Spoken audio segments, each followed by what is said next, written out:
And hello YouTube, this is Thomas Judge back once again with the first actual instalment of a new overview series called Till the Fable End, in which I'm going to go over every single DC Vertigo Fable Deluxe Edition hardcover.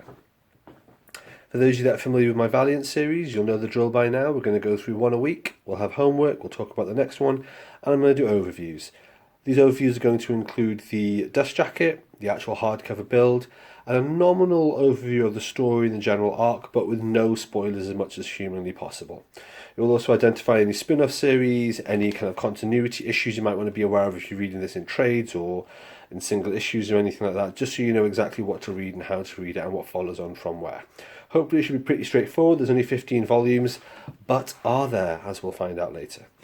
Well, let's have a look at the first deluxe edition. We have Fables by Bill Willingham, Deluxe Edition Book 1, there with the artist, and this is the painted cover. The spine has this kind of standard Fables in the series of circles type image, and then one in a rather flowery serif font there. Blurb on the back, it actually came with a really ugly sticker on it, the one that I bought, and I took it off earlier today using just some white spirit, so that worked out really nicely. And let's take a look inside. So the first French flap is just a bunch of things saying how amazing the story is. Fair, there are a bunch of quotes from a variety of different news outlets. And then the rear French flap is just about the creator. So here we have Bill Willingham, picture thereof, and a blurb. Okay, the inside papers are just this kind of like purple design. Let's take the DJ off. And what we have is the plain painted cover, which is the same thing I'm using for the thumbnails for these videos as much as is humanly possible. So here we have it. Really nice. Really nice. It looked lovely raw on the shelf, if that's how you want to display these things. Let's dive inside. So, I have actually read my deluxe hardcovers before. As I mentioned in the introduction video, I read the first, I don't know, dozen or so trade paperbacks, and then I went out and bought my hardcover collection, and since then I've never actually cracked them open. So let's have a look at what's in this. For those of you that aren't aware, if it doesn't actually give issue details there, it will actually give issue details here in the legal text. So here it does clarify that this hardcover edition does contain the first 10 issues of Fables. It's got some dedications here. And those first 10 issues are, as we can see, the trade paperback 1, Legends in Exile, and those are the 5 issues that are in it. And then the second trade paperback, which is called Animal Farm, and those are the 5 issues that are in that. And then it says Treasures from the Woodland Vaults, and we'll talk about what that is in a moment when we get to it. So that's the opening part. We've got a blurb here written in 2010 or 2012, I think, by Bill Willingham. 2009, there we are. Kind of halfway through. At that point, the series had a fair bit of critical acclaim, and they just started making the deluxe hardcovers, collecting the ongoing trade paperback publications. You've got a cover there. Nice painted artwork. It has a nice touch that every issue starts off with a quote from inside the issue on the left hand side. And then here we go. So this is an idea of the artwork. Important thing to point out, I know some people get misled. The covers for the hardcover edition are these beautiful, sumptuous painted covers. The internal artwork is largely not like that. It's this kind of artwork, which, to be honest, isn't going to blow anyone away. It's good, but it's only in the sense that it's competent. They're definitely up there with the sort of art that I normally like in my superhero comics, but that said, this isn't a superhero comic.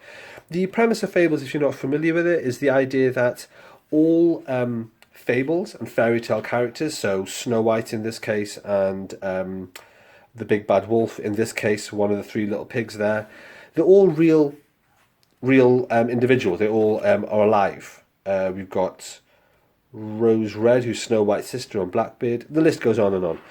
They're all real individuals. They all live in a fairy tale world called the Homeland.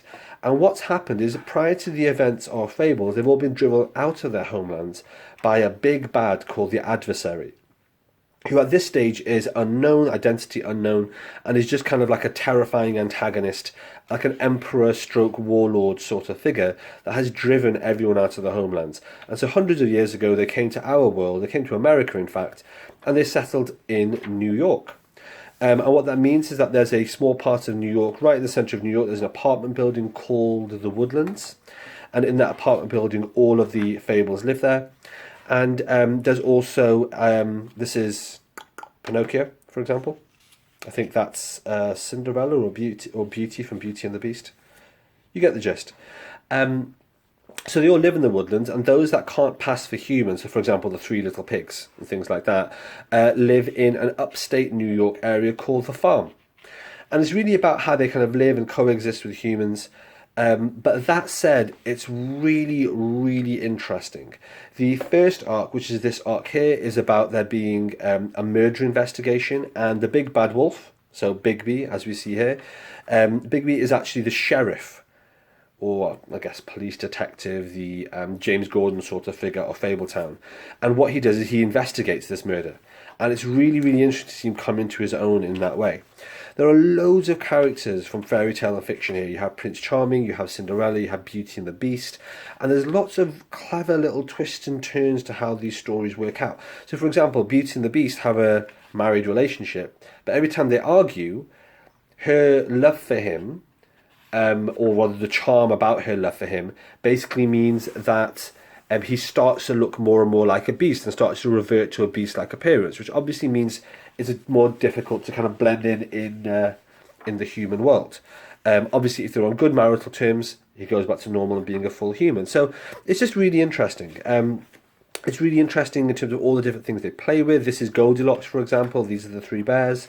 All the things they play with, all the ideas behind it. I'm not going to spoil it because there's lots of things that you can kind of work out for yourself in terms of just the rich, sumptuous tapestry of being able to mine all the fairy tales, not just the grim fairy tales, but ancient historic fairy tales that sort of like tapped into our largely Eurocentric subconscious, culturally speaking. It really just pulls all that sort of stuff together in a really interesting narrative.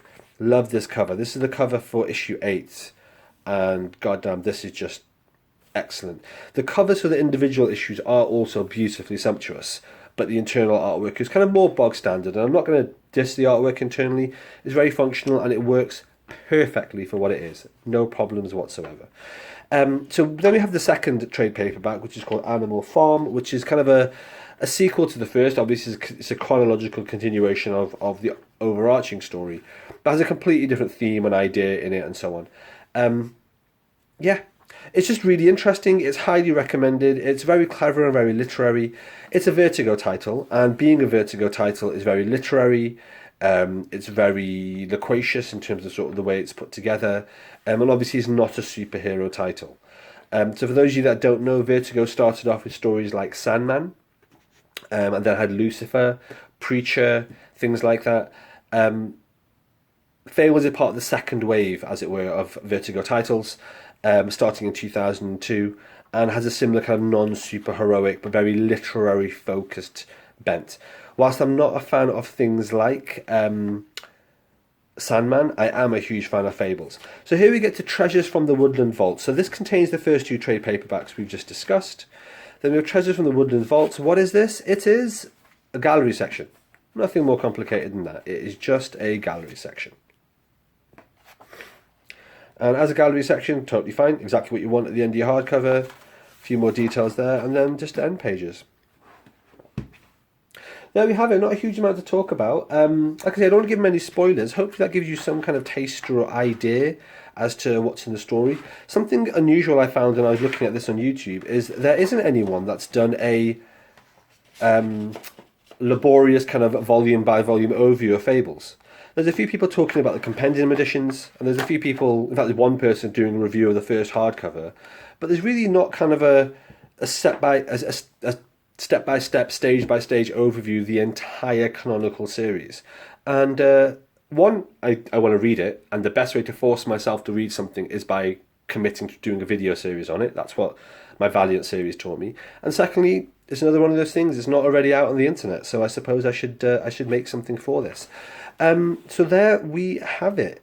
That was volume 1. Really enjoyable, really self-contained.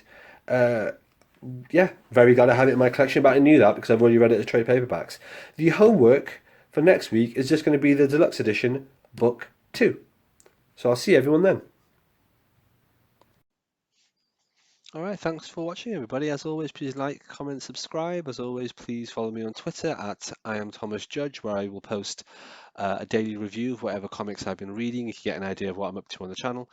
And as always, please support the channel by heading over to Amazon.com and checking out my prose novel about superheroes. It's a completely original piece of work.